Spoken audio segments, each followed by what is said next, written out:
السلام علیکم ورحمۃ اللہ تعالی وبرکاتہ۔ نحمده ونصلی ونسلم علی رسولہ الکریم، اما بعد فاعوذ باللہ من الشیطان الرجیم، بسم اللہ الرحمن الرحیم۔ ان الذین آمنوا وعملوا الصالحات سیجعل لهم الرحمن ودا۔ صدق اللہ العظیم۔ ایک مرتبہ بارگاہ رسول علیہ رسول میں درود و سلام کا ہدیہ پیش کریں اور پڑھیں اللہم صلی علی سیدنا و مولانا محمد معدن الجود والکرم وآلہ الکرام وابنہ الکریم وبارک وسلم صلاة و سلام علیک یا رسول اللہ صلی اللہ تعالی علیہ وسلم۔ عزیزان ملت اسلامیہ، آپ نے بڑی ہی جامع تقریریں سماعت کی، بیانات سماعت کی، اور ایسی پرمغز گفتگو کے بعد کچھ کہنے کی گنجائش نہیں رہ جاتی، لیکن چونکہ انتظامیہ کا حکم ہے اور مجھ فقیر کو اس پروگرام کا صدر بھی بنا دیا گیا، اسی لیے آخری میں مجھے اٹھایا ہے، مائک دیا گیا، تو صدر ہونے کی حیثیت سے میں سب سے پہلے تو آئے ہوئے ہمارے علماء کرام کا شکریہ ادا کرتا ہوں کہ آپ حضرات تشریف لائے۔ یہ علماء کرام کی حضور مفسر قرآن سے محبت ہی تو ہے کہ ہمارے بلاوے پر تشریف لائے، اور جن جن علماء نے آج تقریریں کی ہے حضور مفسر قرآن کی شان میں، ایک بھی ربانی نہیں۔ ربانی ہو اور بات کرے تو لوگ کہیں گے کہ اپنے پیر کی تعریف کرتا ہے۔ حضرت علامہ نور احمد اظہری صاحب رضوی ہیں، حضور اشرف الفقہا کے مرید۔ حضرت سید مفتی طہور مصباحی صاحب قبلہ برکاتی ہیں، اور ہمارے سید صاحب قبلہ اشرفی ہیں، سرکار کلاں کے مرید ہیں، اور میں مجھ فقیر کو دیکھیں آپ، میں بھی رضوی ہوں، حضور اشرف الفقہا کا مرید۔ فضل وہ ہوتا ہے، حقیقت میں فضیلت وہ ہوتی ہے کہ غیر بھی جس کی تعریف کرے، اور ہم غیر نہیں ہیں، ہم غیر نہیں ہیں، غیر تعریف کرتے، لیکن ہم تو حضور مفسر قرآن کے چاہنے والے ہیں، ان کے دامن سے وابستہ۔ غیر اس اعتبار سے کہا جا سکتا ہے کہ ہمارا سلسلہ الگ ہے، لیکن سب کا سمندر تو ایک ہی ہے نا۔ سلسلے یہ ساری نہریں ہیں، لیکن یہ ساری نہریں جہاں سے نکلی ہیں وہ سمندر مدینہ منورہ کے اندر ہے۔ ہم حضور پاک صلی اللہ علیہ وسلم کے ماننے والے، ہم عاشق رسول ہیں، ہم سب سے پہلے مسلمان ہیں، پھر سنی ہیں، پھر جا کر بعد میں یا تو قادری ہیں، یا ربانی ہیں، یا اشرفی ہیں، یا رضوی ہیں، یا برکاتی ہیں، یا چشتی ہیں، یا صابری ہیں۔ ہم چشتی، صابری، قادری، ربانی، رضوی بعد میں ہیں، ہم سنی مسلمان پہلے ہیں، اور سنی مسلمان ہونے کی حیثیت سے ہم سب ایک ہیں، ہم سب ایک دوسرے کے بھائی ہیں، ہم سب ایک دوسرے سے محبت کرتے ہیں، اور اسی وجہ سے سب جمع ہوئے۔ اسی وجہ سے حضور مفسر قرآن کی بارگاہ میں خراج عقیدت پیش کرنے کے لیے یہ علماء تشریف لائے، اور ان کی بارگاہ میں خراج عقیدت پیش کیا بھی ہے۔ ہم ان کا شکریہ ادا کرتے ہیں انتظامیہ کی طرف سے۔ دیکھیے، ابھی حضرت سید محی الدین صاحب قبلہ فرما رہے تھے کہ حضور مفسر قرآن نے سورت والوں کو بے یار و مددگار نہیں چھوڑا، بلکہ اپنا پیارا شہزادہ ہمیں عطا کیا۔ میں نے ایک جگہ پہ پڑھا، اس میں حضور مفسر قرآن کے القابات لکھے ہوئے تھے۔ بات دوسری ہے، میں کچھ اور عرض کرنا چاہ رہا تھا، لیکن یہ ضروری سمجھتے ہوئے عرض کر دوں۔ حضور مفسر قرآن کے القابات میں ایک لقب میں نے پڑھا، ابو العلماء۔ ابو العلماء یعنی علماء کا باپ، علماء کا والد، بیٹے بھی عالم، نواسے بھی عالم، پوتے بھی عالم، رشتہ دار عالم، بھتیجے عالم، بھانجے عالم، پورے خاندان کے اندر آپ دیکھیں تو علماء کی ایک جماعت موجود ہے۔ تو پھر ابو العلماء نہ کہا جائے تو کیا کہا جائے؟ اور سرکار محمود میاں کی بات چلی تو عرض کروں، روحانیت میں بڑا اعلیٰ مقام رکھتے، ایسا شہزادہ ہمیں عطا فرمایا۔ ابھی ایک واقعہ میرے سامنے آیا، بات نکلی تو عرض کر دوں۔ ایک مرید تھا، حضور مفسر قرآن کا مرید۔ اب وہ تصور کرتا ہے کہ حضرت میرے خواب میں تشریف لائیں، حضور مفسر قرآن میرے خواب میں تشریف لائیں، لیکن ہوتا کیا ہے، خواب میں حضور مفسر قرآن تو تشریف نہیں لاتے ہیں، سرکار محمود میاں تشریف لاتے ہیں۔ توجہ جا رہی ہے؟ حضور مفسر قرآن خواب میں تب تشریف لائیں، یہ آرزو کرتا ہے، یہ تمنا کرتا ہے، لیکن حضور مفسر قرآن خواب میں تشریف نہیں لا رہے ہیں۔ حضور مفسر قرآن کی جگہ پہ سرکار محمود ربانی صاحب تشریف لا رہے ہیں۔ وہ مرید پہنچا شاہد میاں کے پاس اور پورا ماجرا عرض کیا، حضور ایسا ایسا معاملہ ہے، میں سوچتا ہوں کہ حضور مفسر قرآن خواب میں تشریف لائیں، لیکن حضور مفسر قرآن کی جگہ پہ محمود میاں خواب میں بار بار تشریف لا رہے ہیں، اس کی وجہ کیا ہے؟ تو شاہد میاں نے ارشاد فرمایا کہ میاں اپنی قسمت پر فخر کرو کہ محمود میاں تمہارے خواب میں تشریف لاتے ہیں۔ جس نے محمود میاں کو دیکھا گویا اس نے غازی ربانی کو دیکھا۔ نعرہ تکبیر، نعرہ رسالت، فیضان حضور مفسر قرآن، فیضان شہزاد لال حضور مفسر قرآن۔ جس نے محمود میاں کو دیکھا اس نے مفسر قرآن کو دیکھا۔ میاں حضور مفسر قرآن نے محمود میاں کو جو عطا فرمایا ہم میں سے کسی کو نہیں ملا۔ یہ شان ہے، اور ایسا بیٹا، ایسا شہزادہ ہمیں عطا فرمایا۔ بہرحال میرا جو آج کا جو ٹاپک اور موضوع ہے وہ خاندان ربانی کے تعلق سے کچھ قیمتی معلومات، خاندان ربانی کے تعلق سے کچھ باتیں عرض کروں۔ یہ جو خاندان بڑا عظیم خاندان، حسینی سادات کا خاندان، اور شجرہ تو بار بار سنا چکا ہوں، آج شجرہ نسب نہیں سناؤں گا، انشاءاللہ شجرہ طریقت سناؤں گا۔ میری خاندان بھی ایسا، اور نسبت بھی کیسی اعلیٰ، نسبت مطلب خلافت والی نسبت، بیعت و ارادت والی نسبت، پیری مریدی والی نسبت۔ وہ خاندان کیسا، نسب کیسا کہ 34 واسطوں سے حضور مفسر قرآن کا شجرہ نسب مولا کائنات شیر خدا رضی اللہ تعالیٰ عنہ سے جا کے ملتا ہے۔ اور شجرہ طریقت کی بات کروں تو 37 واسطوں سے یہ شجرہ طریقت حضور مفسر قرآن کا مولا کائنات کرم اللہ وجہہ الکریم سے جا کر ملتا ہے، مولا کائنات تک۔ اب وہ شجرہ کیسا، شجرہ طریقت کی آپ بات کریں تو حضور مفسر قرآن کا شجرہ طریقت محدثین دہلی سے ہوتا ہوا امام ربانی مجدد الفسانی تک پہنچتا ہے، اور ان سے ہوتا ہوا غوث پاک رضی اللہ تعالیٰ عنہ تک پہنچتا ہے، اور ان سے ہوتا ہوا مولا کائنات علی مرتضیٰ شیر خدا کرم اللہ وجہہ الکریم تک پہنچتا ہے۔ میں آپ کو سنا ہوا، اللہ مجھے توفیق دے میں بھولنے سے محفوظ رہوں، آپ کو سبحان اللہ کہنا بڑے مبارک نام ہے۔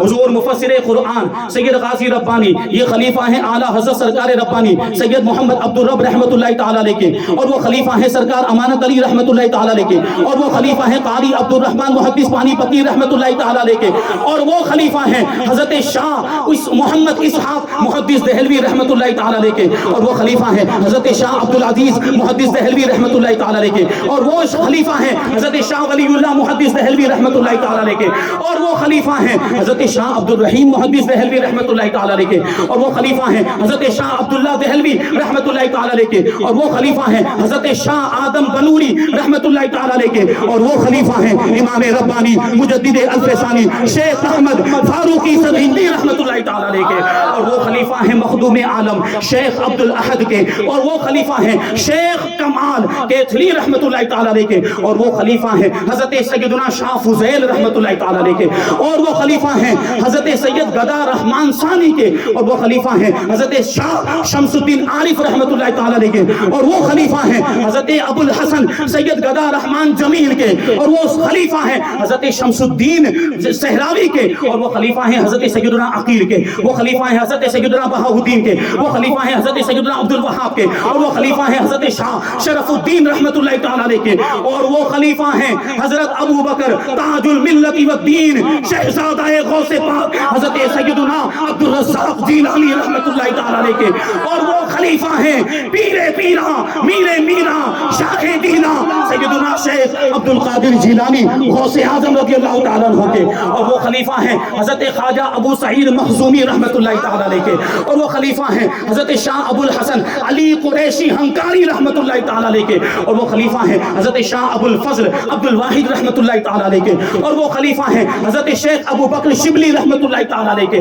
اور وہ خلیفہ ہیں سید الطائفہ حضرت جنید بغدادی رضی اللہ تعالیٰ عنہ کے، اور وہ خلیفہ ہیں حضرت شاہ سری سختی رحمۃ اللہ تعالیٰ علیہ کے، اور وہ خلیفہ ہیں حضرت شیخ معروف کرخی رحمۃ اللہ تعالیٰ علیہ کے، اور وہ خلیفہ ہیں حضرت امام علی رضا رضی اللہ تعالیٰ عنہ کے، اور وہ خلیفہ ہیں حضرت امام موسیٰ کاظم رضی اللہ تعالیٰ عنہ کے، اور وہ خلیفہ ہیں امام جعفر صادق رضی اللہ تعالیٰ عنہ کے، اور وہ خلیفہ ہیں امام محمد باقر رضی اللہ تعالیٰ عنہ کے، اور وہ خلیفہ ہیں امام زین العابدین رضی اللہ تعالیٰ عنہ کے، اور وہ خلیفہ ہیں امام علی مقام امام حسین رضی اللہ تعالیٰ عنہ کے، اور وہ خلیفہ ہیں مولا کائنات شیر خدا علی مرتضیٰ کرم اللہ وجہہ الکریم۔ نعرہ تکبیر، نعرہ رسالت، فیضان حضور مفسر قرآن، خاندان اہل بیت۔ یہ ہے شجرہ طریقت۔ دونوں طرف کی نسبتیں دیکھیں، ابھی سید صاحب نے کہا کہ دونوں طرف سے شرافتیں ملی ہیں اور دونوں طرف سے فضیلتیں ملی ہے۔ وہ خاندان کا شجرہ دیکھیں یا طریقت کا خاندان دیکھیں، طریقت کا شجرہ دیکھیں، فضیلتیں ہی فضیلتیں اس شجرے کے اندر دیکھیں تو ائمہ اہل بیت کے بھی نام ہے، مشائخ اعظام کے بھی نام ہے، علماء کرام کے بھی نام ہے، پیران اعظام کے بھی نام ہے، علماء کے بھی نام ہے، فقہاء کے بھی نام ہے، محدثین کے بھی نام ہے، مفتیان کرام کے بھی نام ہے۔ یہ ایسے نام ہیں کہ جن ناموں کو لے کر یا جن ناموں کو سن کر اگر دعا کی جائے تو دعا بھی رب کی بارگاہ میں مقبول ہوگا۔ نعرہ تکبیر، نعرہ رسالت، محمد حضور مفسر قرآن، نعرہ رسالت۔ تو یہ خاندان ہے۔ شجر نسب آپ نے سنا ہے بار بار، اس میں ایک نام آتا ہے سید صدر الدین راجو قطال رضی اللہ تعالیٰ، جو حضرت مخدوم جہانیہ جہاں گشت رحمت اللہ تعالیٰ علیہ کے برادر خرد، ان کے خلیفہ اور جانشین۔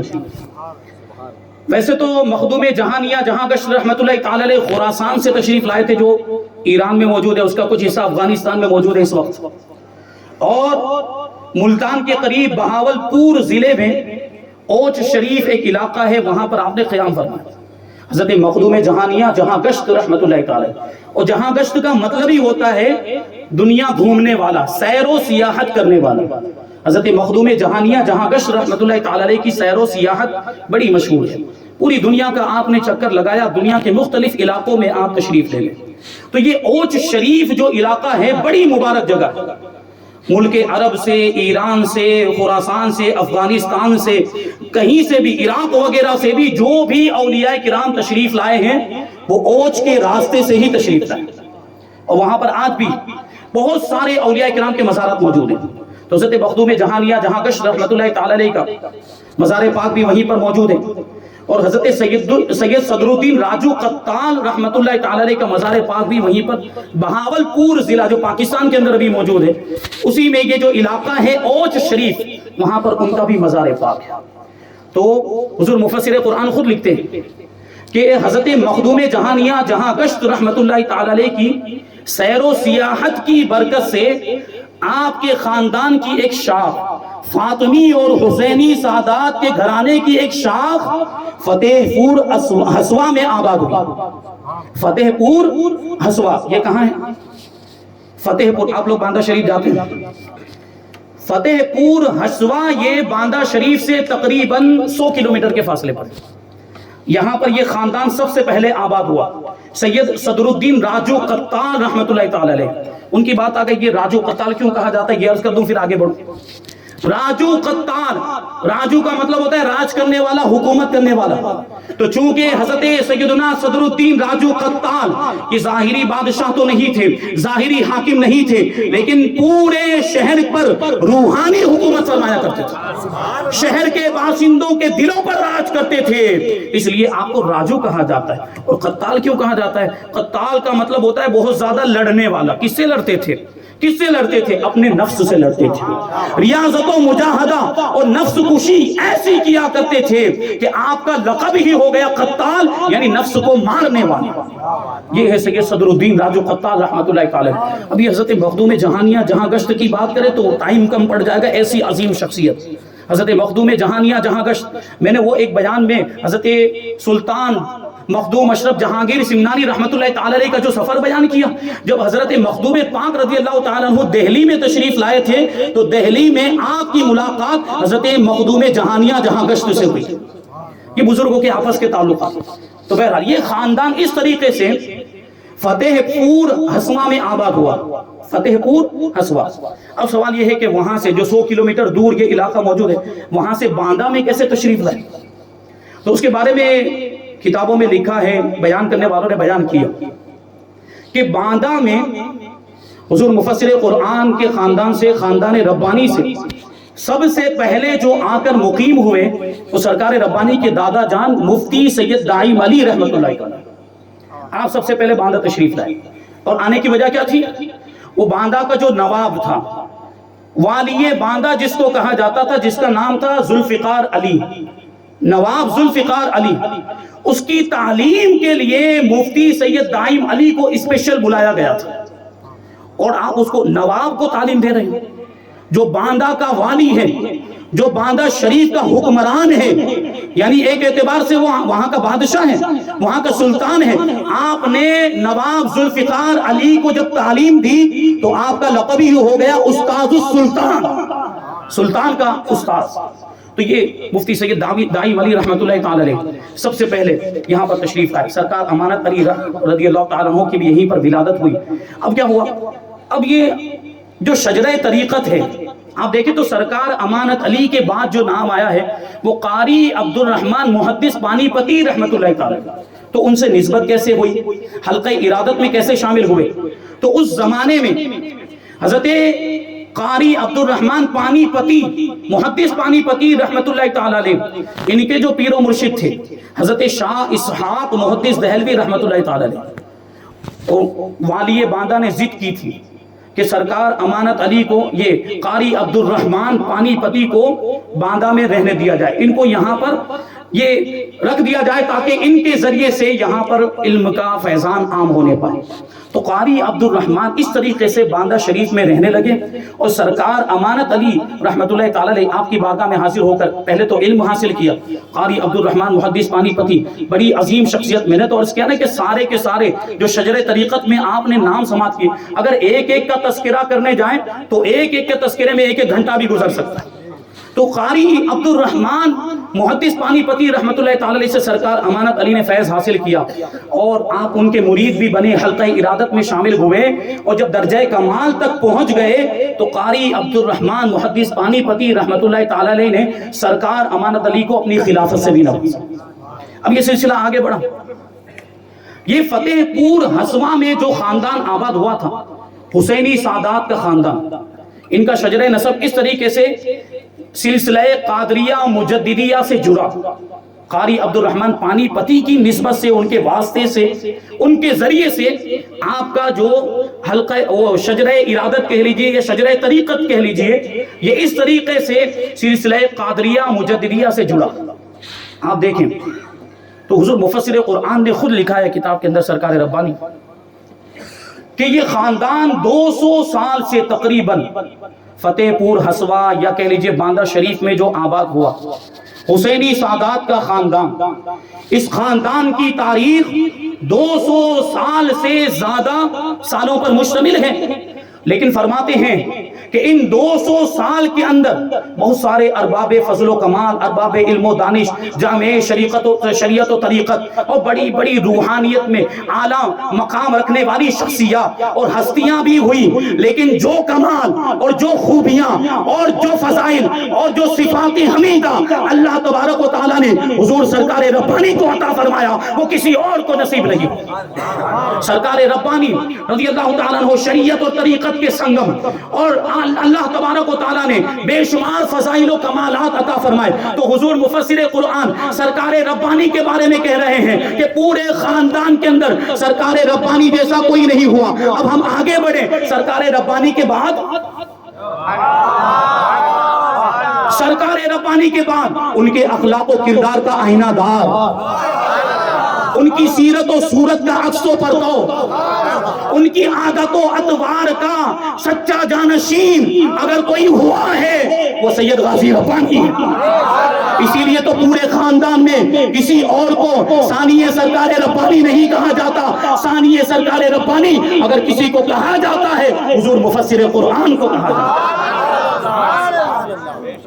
یہ شان ہے اور یہ عظمت ہے۔ بہرحال آپ نے باتیں بہت سماعت کی ہے، تو یہ خاندان کیسے آیا اور کیسے وہاں پر آباد ہوا، آپ نے یہ تو سماعت کیا۔ حضور مفسر قرآن، یہ علماء یہاں پہ تشریف فرمائے، علماء کرام کی بڑی قدر فرمایا کرتے تھے، اور یہی حال سرکار محمود ربانی کا بھی ہے۔ وہ بھی علماء کی بڑی قدر فرماتے ہیں اور ان کو اہمیت دیتے ہیں۔ ہم بھی کبھی حضرت سے ملاقات کے لیے پہنچتے ہیں تو صدر مقام پر جہاں وہ خود تشریف فرما ہوتے ہیں وہاں علماء کو بٹھاتے ہیں۔ ایک تو کیا ہے، ایک تو علم کا احترام، کیونکہ ایسے عالم ربانی کے سپوت ہیں تو ورثے میں تو کچھ تو ملا ہوگا۔ تو حضور سرکار محمود ربانی صاحب کی بات کریں تو علماء کو اپنے ساتھ میں پلنگ پر تشریف فرما ہوتے ہیں تو پلنگ پر بٹھاتے ہیں، کرسی پہ تشریف فرما ہوتے ہیں، ان کے لیے دوسری کرسی کا انتظام کرواتے ہیں۔ یہ آپ نے خود بھی دیکھا ہوگا، یہ خود بھی آپ نے ملاحظہ کیا ہوگا۔ تو ایک تو مقصد یہ ہے کہ علم کی قدر، اور دوسرا مقصد یہ ہوتا ہے کہ وہاں جو عوام موجود ہیں، مریدین اور جو چاہنے والے، ان کی نگاہ میں بھی علماء کی اہمیت پیدا ہوگا کہ علماء کا مقام و مرتبہ کیا ہے۔ یہ علماء دین کی خدمت کرتے ہیں، یہ علماء دین کے رہنما ہوتے ہیں، یہ سنیت کے پیغام کو عام کرتے ہیں، یہ مسلک اعلیٰ حضرت کے پیغام کو عام کرتے ہیں، تو یہ ہمارے لیے قابل تعظیم، ان کا ادب و احترام ہم پر واجب اور ضروری ہو جاتا ہے۔ تو ہمارے مرشد سے ہمیں یہ سبق مل رہا ہے، ہمارے مرشد سے ہمیں یہ سیکھ مل رہی ہے کہ علماء کا ادب و احترام کیا جائے۔ آج یہ دیکھیں علماء کرام تشریف لائے حضور مفسر قرآن کی بارگاہ میں خراج عقیدت پیش کرنے کے لیے، ورنہ ان کی مصروفیات دیکھیں کئی اور دوسرا پروگرام لے لیتے، لیکن یہ حضور مفسر قرآن سے ان کی محبت ہے کہ ایک مرتبہ ان کو بلایا اور تشریف لے آئے۔ یہ حضور مفسر قرآن کا فیضان ابھی سید صاحب قبلہ فرما رہے تھے کہ ایک زمانہ ایسا تھا کہ یہاں علماء نہیں ہوتے تھے۔ ابھی سید صاحب نے کہا کہ اب علماء کے اعتبار سے صورت یہ خود کفیل ہو چکا ہے، یعنی ہمارے پاس اب ہمارے اپنے علماء موجود ہیں۔ یہ سب حضور مفسر قرآن کا فیضان تھا، انہوں نے علم کے فیضان کو عام کیا، یہ حضور مفسر قرآن کا فیضان ہے۔ تو کیونکہ ایک زمانہ تو وہ تھا، آپ جانتے بار بار بات کہی جاتی کہ جب 58 سال پہلے 60 سال پہلے آئے تھے تو وہابیت کا دغدغہ تھا، ان کے اعتبار سے ہوگا، ان کے اعتبار سے ہوگا، لیکن جب حضور مفسر قرآن تشریف لائے، میں ابھی عرض کر رہا تھا شروع میں، ابھی اس زمانے میں بھی کہیں پر اگر کسی علاقے میں بد مذہبوں کی اکثریت ہو اور وہاں کوئی سنی عالم چلا جائے تو اس کو تقریر کرنے نہیں دیا جاتا، اس کو بیان کرنے نہیں دیا جاتا۔ بسا اوقات ایسی بھی معلومات، ایسی بھی خبریں آئی کہ اسٹیج توڑ دیا گیا اور فساد جھگڑا وغیرہ سب کچھ ہوا۔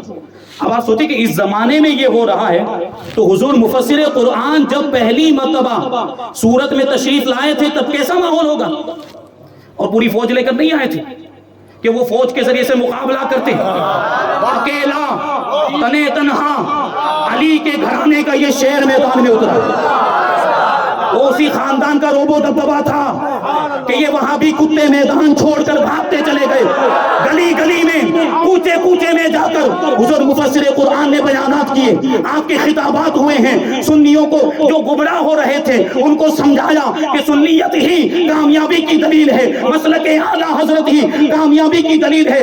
سوچے آپ کہ وہ ماحول کیسا تھا، اس ماحول میں حضور مفسر قرآن نے سنیت کا وہ کام کیا ہے۔ ہمیں تو آپ کو میں بار بار کہتا ہوں، ہم آج جو یہ اسٹیج پر کھڑے ہو کر آزادی کے ساتھ یہ جو کچھ بھی بول رہے ہیں، یہ آزادی ہمیں کس نے مہیا کی ہے؟ یہ حضور مفسر قرآن نے مہیا کی۔ فیضان حضور مفسر قرآن، فیضان حضور محسن سورت۔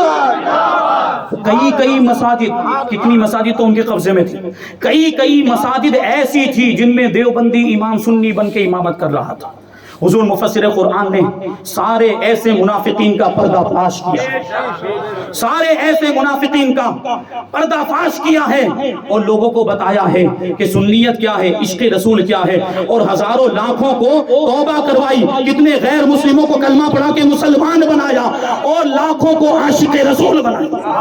آج جو سنیت کی بہاریں ہم دیکھ رہے ہیں، آج جو سنیت کا مسلک اعلیٰ حضرت کا جو پرچم لہرا رہا ہے، یہ حضور مفسر قرآن کی محنتوں کا نتیجہ ہے۔ تو ہم ان کا ذکر نہ کریں تو کیا کریں؟ پھر ہم ان کا احسان نہ مانیں تو پھر ہم بڑے ناشکرے کہے جائیں، ہم احسان فراموش کہے جائیں۔ بات یہ ہے کہ ہم احسان فراموش نہیں ہیں، ہم احسان شناس ہیں، ہم احسان ماننے والوں میں سے ہیں۔ اسی لیے تو ہم نے یہ محفل سجائی، حضور مفسر قرآن کا احسان ماننے کے لیے، ان کا شکریہ ادا کرنے کے لیے ہم نے یہ محفل سجائی، تاکہ ہم ان کی بارگاہ میں خراج عقیدت پیش کر سکیں، ان کا ذکر کریں اور ان کے فیوز و برکات سے مالا مال ہو جائیں۔ اللہ تبارک و تعالیٰ کی بارگاہ میں دعا ہے کہ جو کچھ بھی بیان ہو اس پر ہم سب کو عمل کرنے کی توفیق عطا فرمائے۔